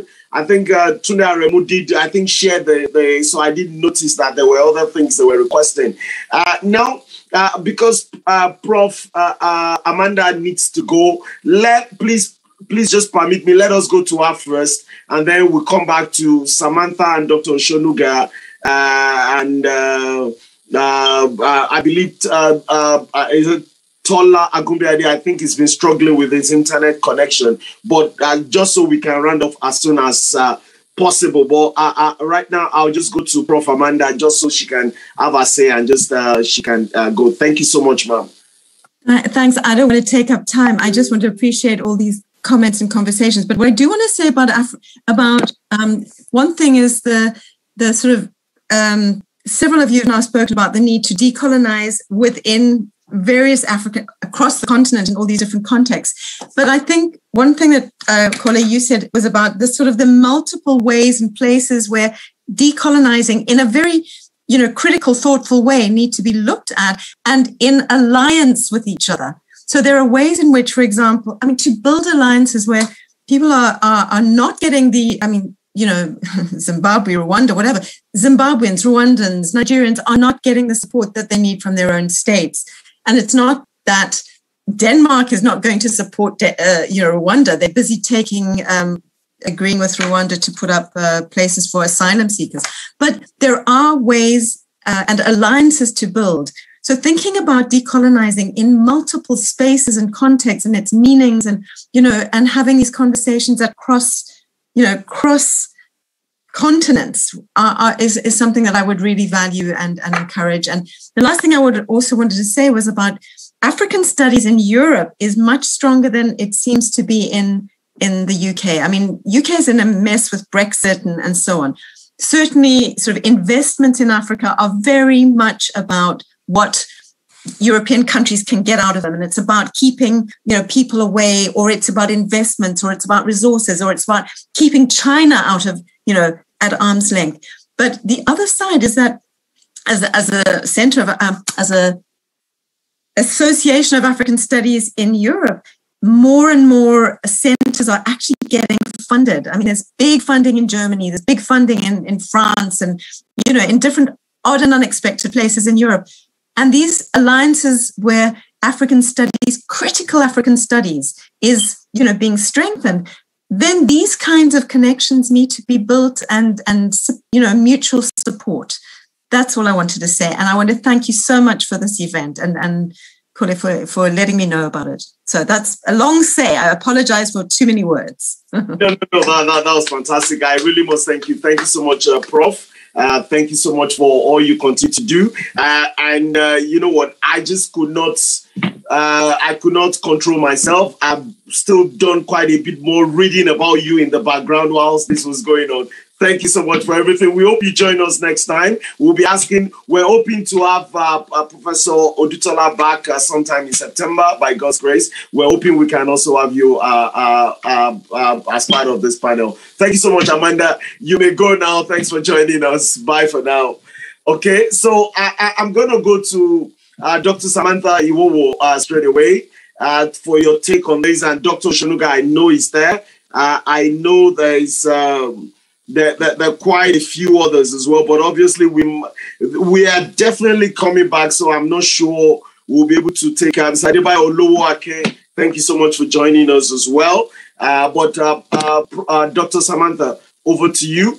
And you know, I did, for me, what you did, you know, and just in case there's anybody, because I believe, just like Dr. Odutola said, there are new viewers right now on social media. If you're just joining us, Dr. Samantha Iwowo is, she's done quite a lot of work in the production, movie production and all things. And, you know, with Mnet, I believe she's collaborated with Emmy and Academy Award winning producers, and you know, and she's done it, and she wrote quite a lot of the scripts for the Tinsel drama, probably one of the longest running on the Nigerian soap circuit. Now, in addition to what you're going to respond to, that was it came out of nowhere.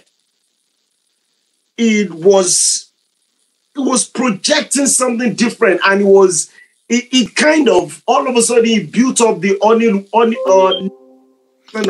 If you can put it that way,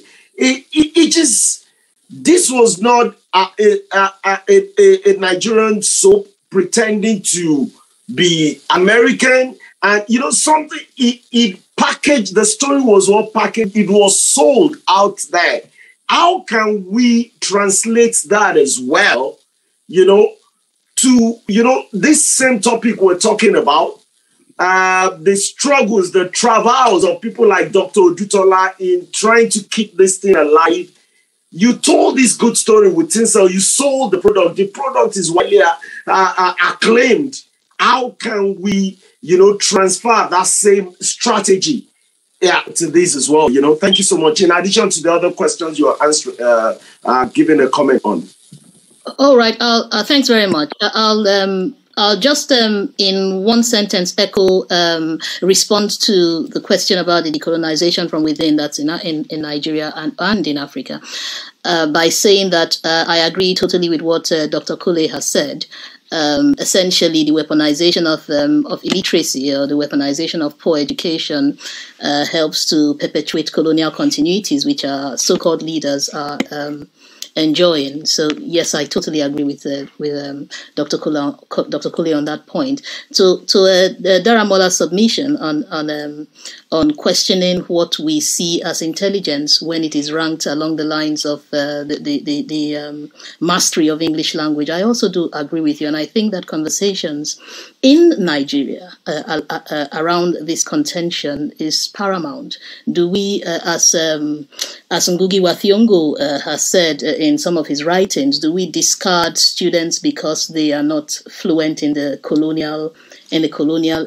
language of the colonizer, or do we find a way to mediate what we call language of acceptance in the course of learning? So yes, I think that conversation is very important. So Tinsel, I joined it quite late in the day and left, I think about 5 years ago. I was one of the writers, one of the over 200 writers on that soap opera.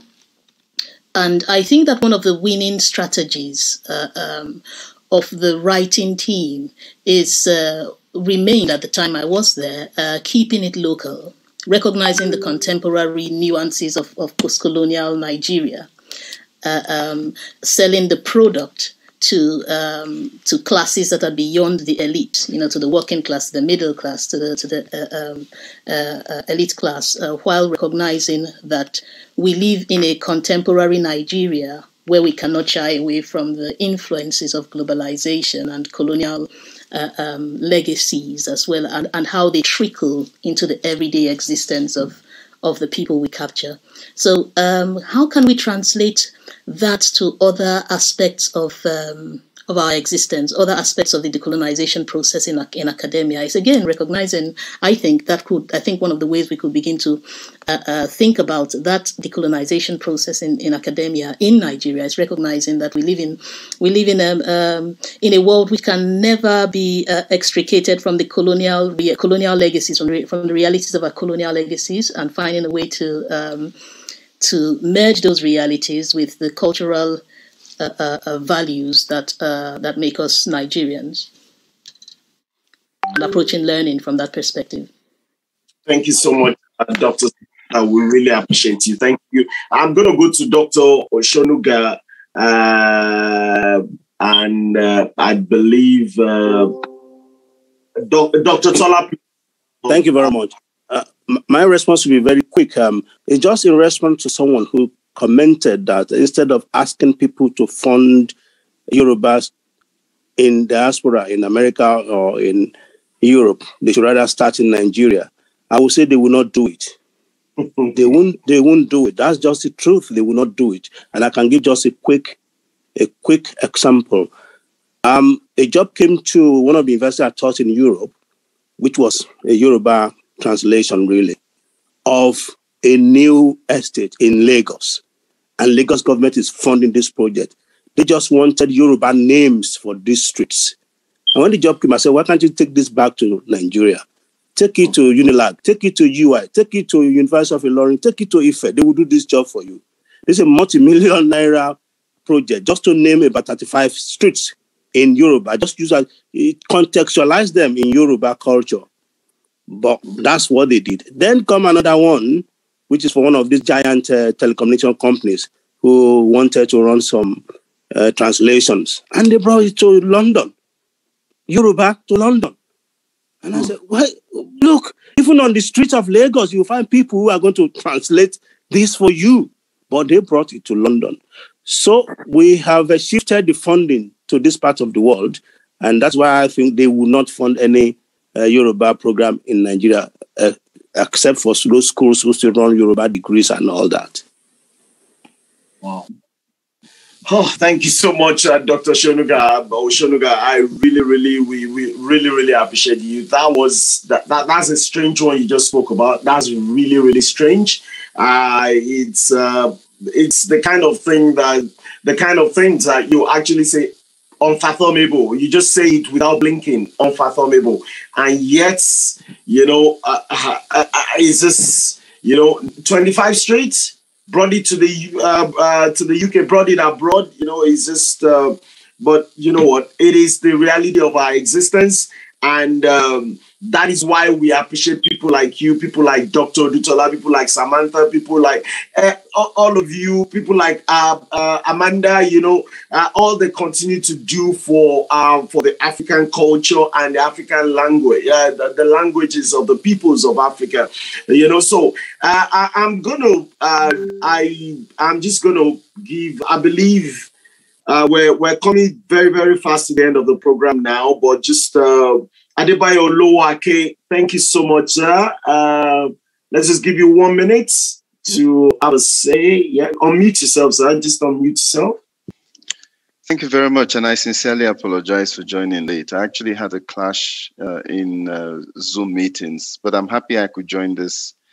And I missed most of it. Again, I feel so bad about that. But from the little that I've grasped, I'm actually joining you for Amman in Jordan. I would just like to say that we have a privileged Yoruba elite. You can name at least 10 Yoruba people who are billionaires in Nigeria. And ditto for other ethnic groups in Nigeria, you would find people who are of means. And it amazes me how reluctant these elite are in funding a cultural renaissance, even if it is just in reconstructing a bit of our history, if it is in re-equipping some of the, for example, to take the old Oyo Empire, you take the capital at Igboho. I think Alao Akala did a few things when he was governor. But these are things which you would expect the privileged private sector to lead, and especially people from that cultural environment. And I'm wondering how we could begin to interest such elite in taking this kind of thing seriously and not waiting only for funding to come from abroad to help drive a much needed cultural renaissance. So this will be my interjection. And of course, it's not complete. It's something to reflect upon, and maybe at some other time to try to interrogate it deeper. Thank you. Thank you so much. You know what? I just want to thank you for joining us. Mr. Adebayo Oluwake is actually the communications coordinator, International Committee of the Red Cross, based in Amman, Jordan. Thank you so much for joining us once again. Mr. Adebayo Oluwake is the country communications manager, communications coordinator, International Committee of the Red Cross in Amman, Jordan. We really appreciate you, and you've made a very, very valid point there, Dr. KOLE. I'm just going to now. I'm just going to Ayole Olayinka or Kenny Okunuga. I'm just going to give you not more than 1 minute. We need to finish up now. But before I will go to Samantha, and then Dr. KOLE would finish it off. And that will be it for today. Kenny Okunuga, I believe Eugene, Oluwatosin Adepoju, any one of you? Okay. Just want to ensure that we're not leaving anybody out. Anybody who wants to say something? I believe everybody who wants to say something has been able to say something tonight.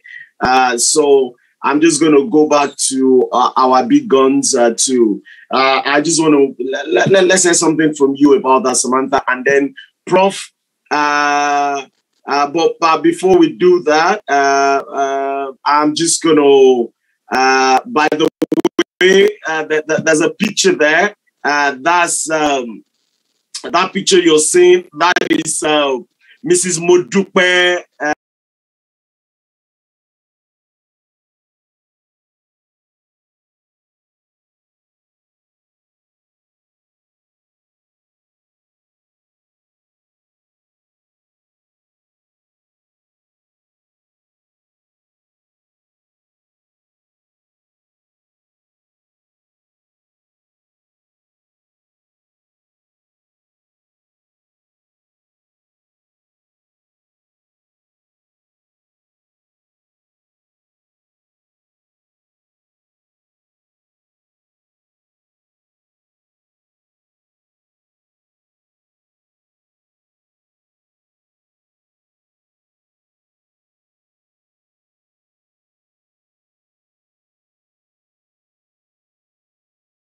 For organizing this, and I'd like to say thanks very much also to Dr. Odutola for the very insightful, or rather the very provoking conversation he stirred with his presentation.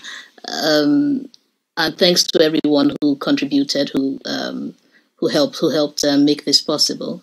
Thanks very much for the time given to me as well. Thank you so much, Samantha. Thanks for joining us. We hope you join us in September.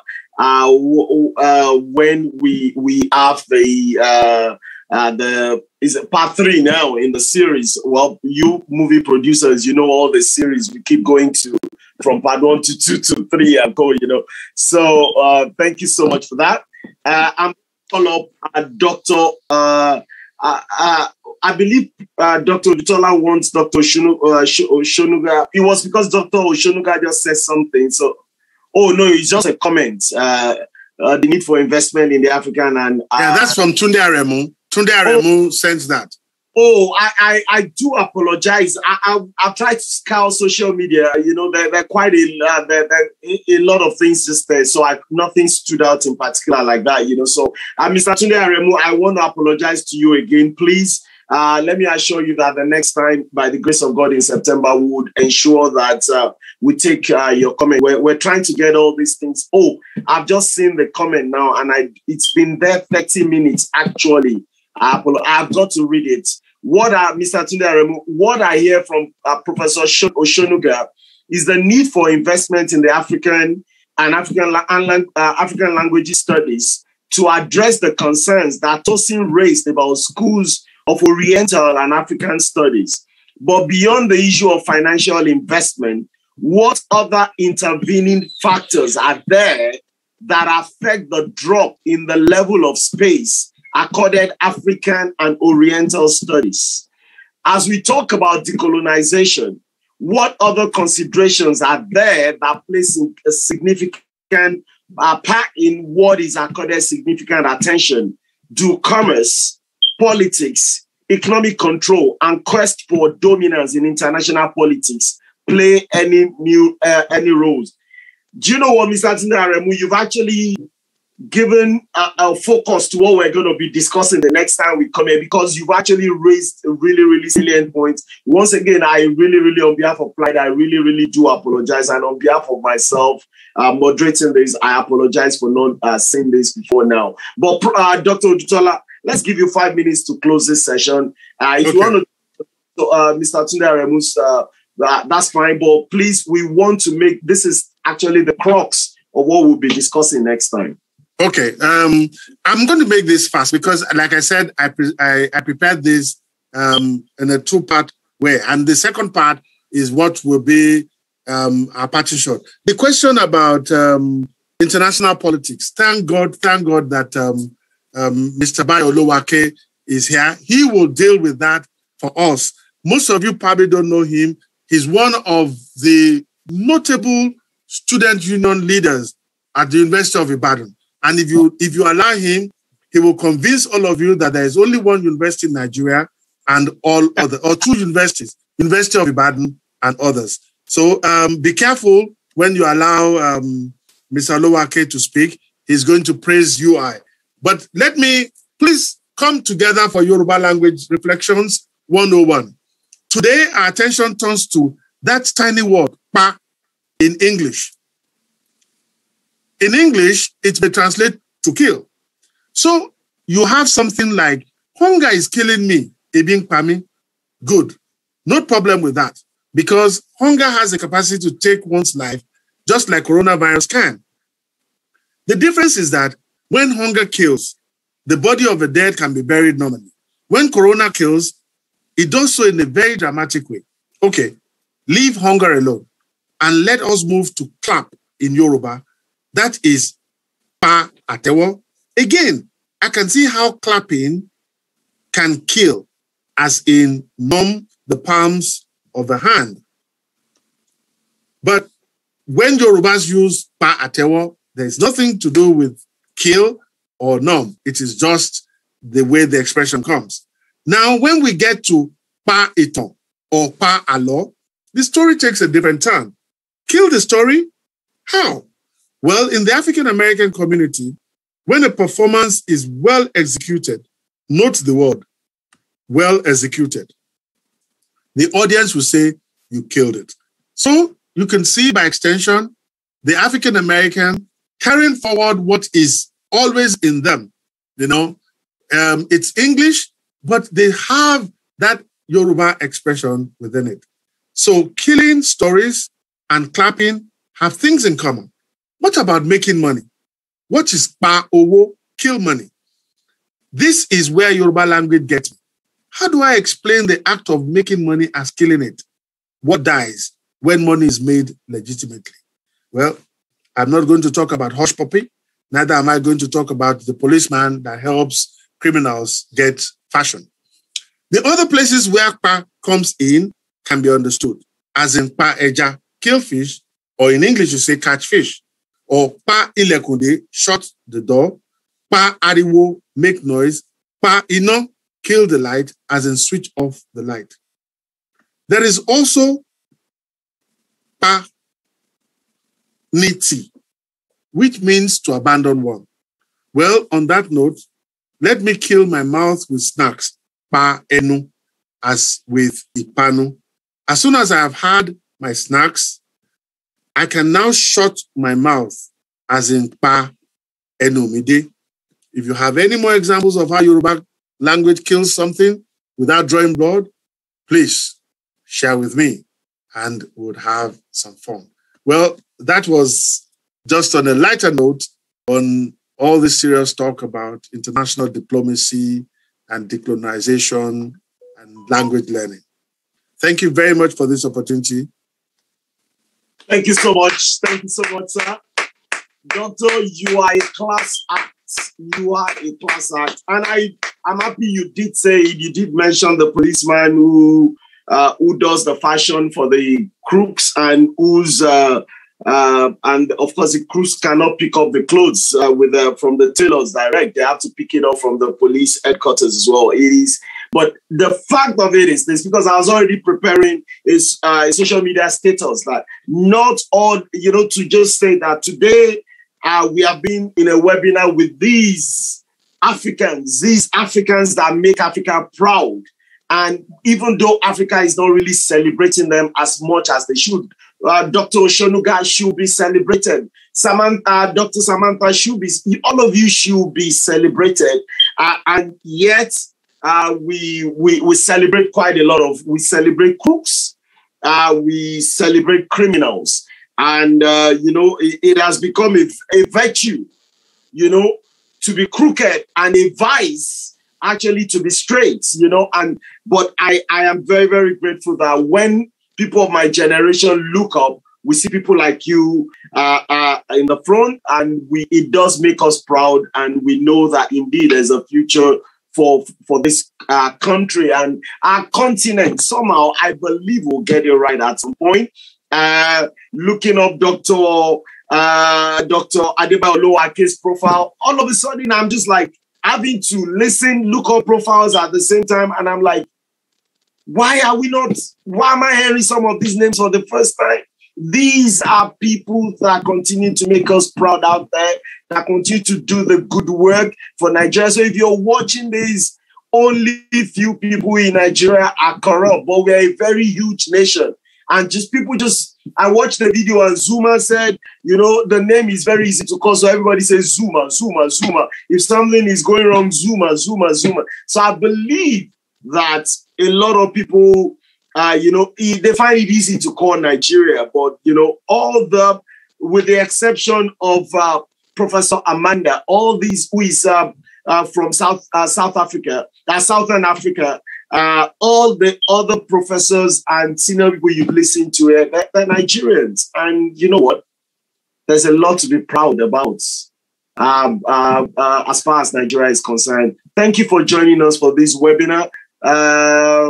Dr. Oshonuga, Samantha, Mr. Adebayo, Tolu Daramola, Eugene, Mr. Abidemi Onojobi, Chief Risk Officer of one of Nigeria's biggest banks, Kenny Okunuga, our DSG, Miss Anua Depoju, and of course, Comrade Ayole. Oh, he's come back. I was looking for you to contribute, but it's too late now. We've got to close the session. I think he had network issues. And of course, our Secretary General, Shola Fayemi. Shola, why not? Let me give you just 1 minute, just do a proper vote of thanks on our behalf, Mr. Sekjen.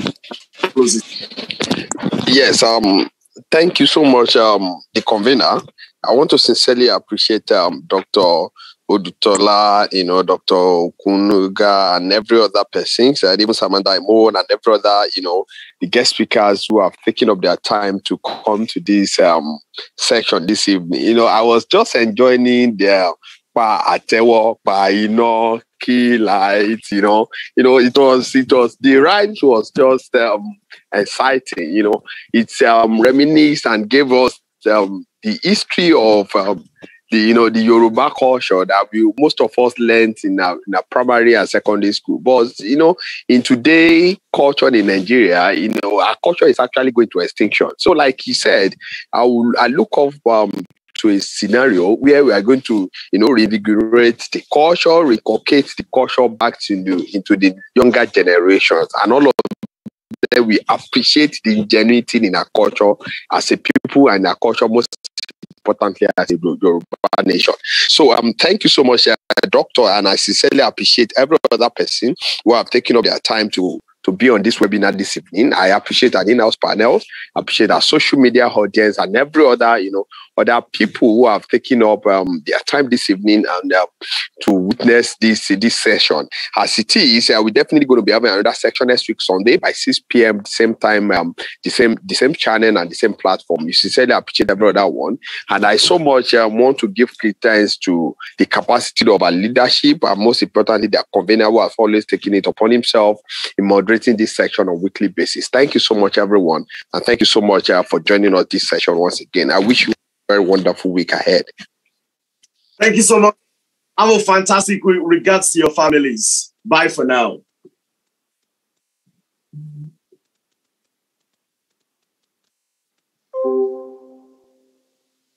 Recording stopped.